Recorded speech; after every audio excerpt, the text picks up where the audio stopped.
Hello बच्चों, बेटा CBSE के एग्जाम में डेरिवेशन जो होता है वो एक सिग्निफिकेंट पार्ट होता है। इस बार अगर आप सीबीएसई का पेपर पैटर्न देखोगे तो सीबीएसई डेरिवेशंस के लिए बिल्कुल मना नहीं कर रहा। हाँ, पहले से डेरिवेशंस काफी कम हो गई हैं, बट सीबीएसई आपको डायरेक्ट या इनडायरेक्ट वे से डेरिवेशन बिल्कुल देने जा रहा है।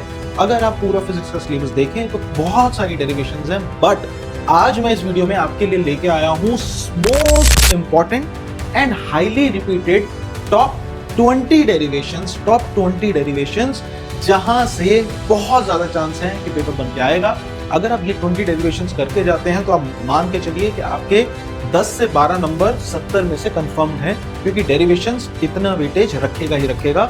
हर साल सीबीएसई में डेरिवेशंस की वेटेज कम होती जा रही है, बट इस साल डेरिवेशंस हैं, बिल्कुल पूछे जाएंगे और 10 से 12 नंबर आप अपने कंफर्म कर सकते हैं अगर ये 20 डेरिवेशंस आपको अच्छे से आती है। So without wasting any time, let's start this video. तो इस वीडियो में अगर आप देखेंगे तो चैप्टर 1 में लेके आया हूं बेटा, विच is electrical charges and field. इसमें मैं आपको 4 डेरिवेशन बताने जा रहा हूं। ठीक है, हम उल्टा स्टार्ट कर रहे हैं, 21 से जाएंगे, 120 से लेके 1 तक। तो सबसे पहले मैं आपको ये बताऊंगा कि आप सबसे पहले अगर कोई डेरिवेशन करें तो आप यूनिफॉर्म चार्ज प्लेट की, विच इज नथिंग, गॉस लॉ की जो एप्लीकेशन है, सिग्मा बटे 2 एप्सिलॉन नॉट, ये जो डेरिवेशन हम निकालते हैं आपको ये आनी चाहिए। ये इसलिए क्योंकि ये कैपेसिटर से डायरेक्टली लिंक होती है, और कैपेसिटेंस का फॉर्मूला जब हम निकालते हैं तो कैपेसिटर दो पैरेलल प्लेट के बीच में सिग्मा बाय एप्सिलॉन नॉट आता है। तो ये डेरिवेशन आपके लिए वैसे भी बहुत इंपॉर्टेंट है और सीबीएसई इसको बिल्कुल दे सकता है, तो आप इसको बहुत ध्यान से करिएगा। Once this is done, then torque on dipole placed an electrical field, ये भी बहुत इंपॉर्टेंट है। टॉर्क के सवाल बिल्कुल आ सकते हैं और डाइपोल से तो बहुत ही ज्यादा सवाल हर साल आते हैं, तो ये डेरिवेशन भी आपके लिए इंपॉर्टेंट है। अगर आती है तो इस वीडियो के एंड में जरूर बताना कि आपको 20 में से कितनी ऑलरेडी आती है। नेक्स्ट है हमारे पास 18th derivation, which is electrical field due to a spherical shell, जिसमें inside, outside and on the shell. इसमें से सीबीएसई आपसे कुछ भी पूछ सकता है। बेस्ट पार्ट ये है कि आपके पास सॉलिड स्फीयर नहीं है इस बार सिलेबस में, लेकिन हाँ आपके पास एक हॉलो शेल जरूर है। ये कैसा स्फेरिकल शेल है? ये हॉलो शेल है। शेल ऑब्वियसली मींस कि ये हॉलो है अंदर से, तो inside, outside and on the shell बहुत ज्यादा चांसेस हैं। तो 18th के बहुत चांसेस हैं। नेक्स्ट 17th में electrical field due to infinite thin long wire, इसके भी आने के चांस बहुत बहुत बहुत ज्यादा है। ठीक है, मैं ये डेरिवेशन जो आपको दिखा रहा हूं, मुझे पता है बहुत से बच्चों को लग सकता है सर आपने इलेक्ट्रिकल डाइपोल में एक्सियल और इक्वेटोरियल पॉइंट वाली डेरिवेशन नहीं बोली, क्योंकि वो डेरिवेशन खासा इतने टाइम से इतना ज्यादा रिपीट नहीं हो रही है, तो चांसेस शायद वो ना आए। बट ये डेरिवेशंस बताने का ये कतई मतलब नहीं है कि आप सिर्फ ये करके जाओ। मेरा मतलब ये है कि आप इनको बहुत अच्छे से करके जाओ, बहुत अच्छे से। इस वीडियो के एंड में बताऊंगा अभी कि डेरिवेशन कैसे करनी है, प्रैक्टिस कैसे करनी है। सो चैप्टर 1 में से सिर्फ ये 4 डेरिवेशन है। आइए मूव करते हैं चैप्टर 2 की तरफ। सेकंड चैप्टर अगर आप देखेंगे, इलेक्ट्रोस्टैटिक पोटेंशियल एंड कैपेसिटेंस, केवल 3 derivation. I want you to do only 3 derivations from this chapter, which is derivation number 16 is your capacitance of a partially, कैसा? Partially filled dielectric in parallel plate capacitor. एक capacitor मान लीजिए, एक capacitor मान लीजिए, और इसमें डाइलेक्ट्रिक पूरी तरीके से नहीं डाला। इसका एक शॉर्टकट बहुत अमेजिंग फॉर्मूला भी है, तो आप उसको भी देख सकते हैं।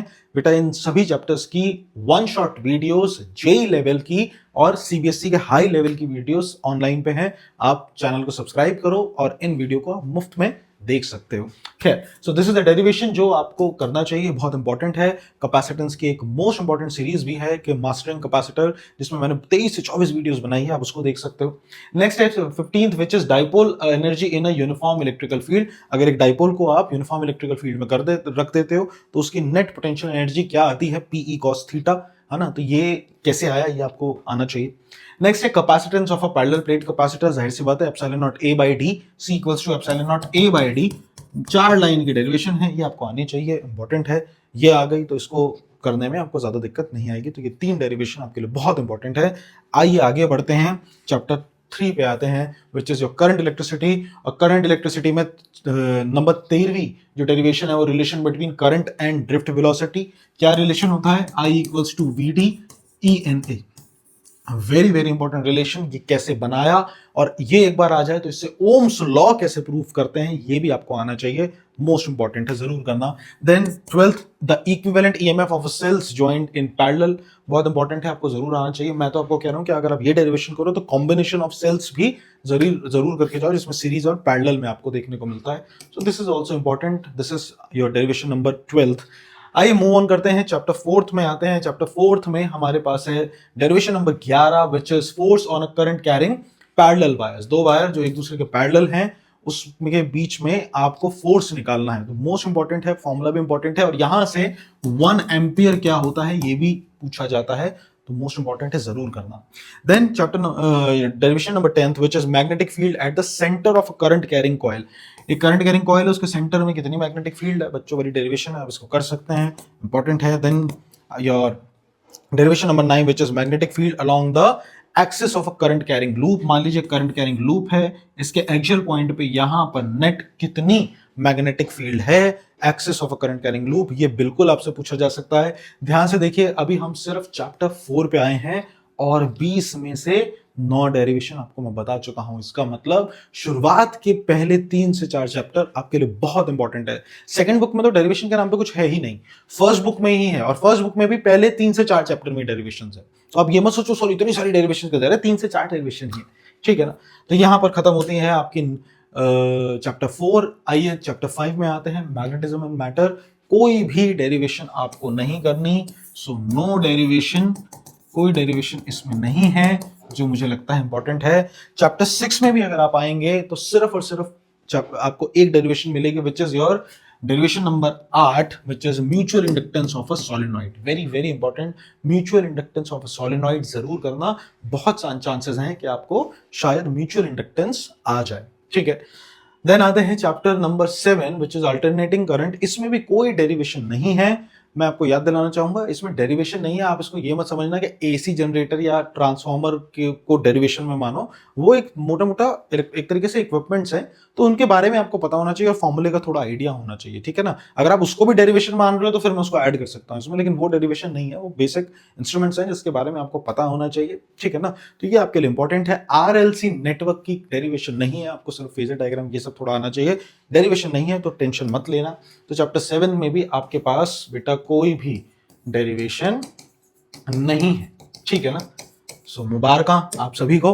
Chapter 8 again no derivation. इसका मतलब आपकी 8 यानी कि टोटल देखा जाए तो 12 डेरिवेशन फर्स्ट बुक में से आनी है, जो आपके लिए बहुत इंपॉर्टेंट है, ठीक है ना। आइए मूव ऑन करते हैं चैप्टर डेरिवेशन नंबर 7 पे, और सेकंड बुक से आपको दिखाता हूं। सेकंड बुक में रे ऑप्टिक्स में ही आपको मेजर डेरिवेशन मिलेगी।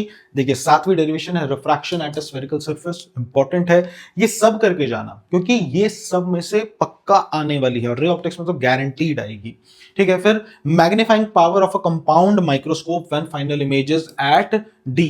आपने रिलैक्स्ड आई और आई स्ट्रेन वाला देखा होगा, ये जब डी पे रखा है तो आई स्ट्रेन है, हो सकता है रिलैक्स्ड आई दे दे, मतलब जब इमेजेस फॉर्म्ड एट इन्फिनिटी हो जाता है। तो मोस्ट इंपॉर्टेंट है, इसको जरूर करना।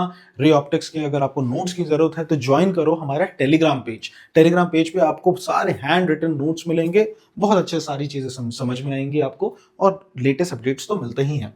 देन है हमारे पास derivation number 5 which is magnifying power of, जैसे कंपाउंड माइक्रोस्कोप है ऐसे टेलीस्कोप है, when the final image is formed at D, again same derivation, but जो इंस्ट्रूमेंट्स हैं वो बदल गए हैं, एक माइक्रोस्कोप है एक टेलीस्कोप है।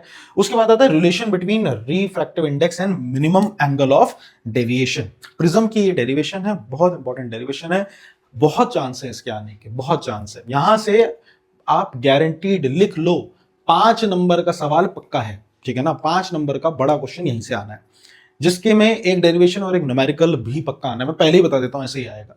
तो जब ऐसे आने वाला है तो डेरिवेशन पे अगर आप हाथ साफ करते हो अच्छे से, तो आप 2 से 3 नंबर अपने इजीली सिक्योर करते हो। तो अपना डेरिवेशन पे हाथ साफ रखो। Once this is done, then we have relation between refractive index and minimum angle. अच्छा ये तो हो गया, I am sorry, derivation number 4 हो गई है। लास्ट है हमारे पास derivation number 3 which is nothing your lens makers formula. देखो लेंस मेकर्स फॉर्मूला से फिर थिन लेंस फॉर्मूला आप बनाते हो, तो ये बिल्कुल पूछा जा सकता है, मोस्ट इंपॉर्टेंट है। आपको बोलेगा derive thin lens formula from lens makers formula, तो पूरा डायग्राम आना चाहिए और ये सारा आपको बताना चाहिए। जाहिर सी बात है, रिफ्रैक्शन एट स्फेरिकल सरफेस पता होगा तो आप इससे ये आसानी से कर सकते हो। सो चैप्टर नंबर 9 रे ऑप्टिक्स में हमारी मेन डेरिवेशंस आ गई हैं। लास्ट बची हैं 2 डेरिवेशन, डेरिवेशन नंबर 2 और डेरिवेशन 1, जिसमें से सेकंड डेरिवेशन आपको मिल जाएगी बिल्कुल इसके next chapter which is wave optics, जिसमें आपने देखा होगा स्नेल्स लॉ को हम वेव थ्योरी से प्रूव करते हैं। अगर आपको वेव ऑप्टिक्स समझना है तो वेव ऑप्टिक्स का one shot of class 10th higher level and JEE level आपको मिल जाएगा मेरे चैनल पे। बहुत ही उम्दा तरीके से पढ़ाया है, कहानी की तरीके से पढ़ाया है, मजा आ जाएगा तुमको देख के, ठीक है ना। तो ये जरूर देखना, चेकआउट जरूर करो। So this is your derivation number second. Last derivation जो आपको मिलेगी बेटा वो आपको मिलेगी सीधा न्यूक्लियाई में, जी हाँ, which is nuclear density is independent of mass number. बीच में डुअल नेचर में और एटम्स में कोई डेरिवेशन नहीं मिलेगी। And same with semiconductor also, there aren't any derivations here. और यहां पर ये वीडियो होती है समाप्त। उम्मीद करता हूं आपको ये वीडियो पसंद आएगी और साथ के साथ इससे आपको एक ब्रॉडर एस्पेक्ट मिलेगा कि इतनी डेरिवेशंस तो आप करके ही जाओ अच्छे से। 10 से 11 नंबर पक्के होते हैं। कोई मेमोरी बेस्ड पे अगर गारंटी मिलती है इतने नंबर पक्के होने की, तो आपको बिल्कुल करके जाना चाहिए, ठीक है। ऐसी और फिजिक्स की टिप्स और ट्रिक्स लेके मैं आऊंगा और वीडियो पे।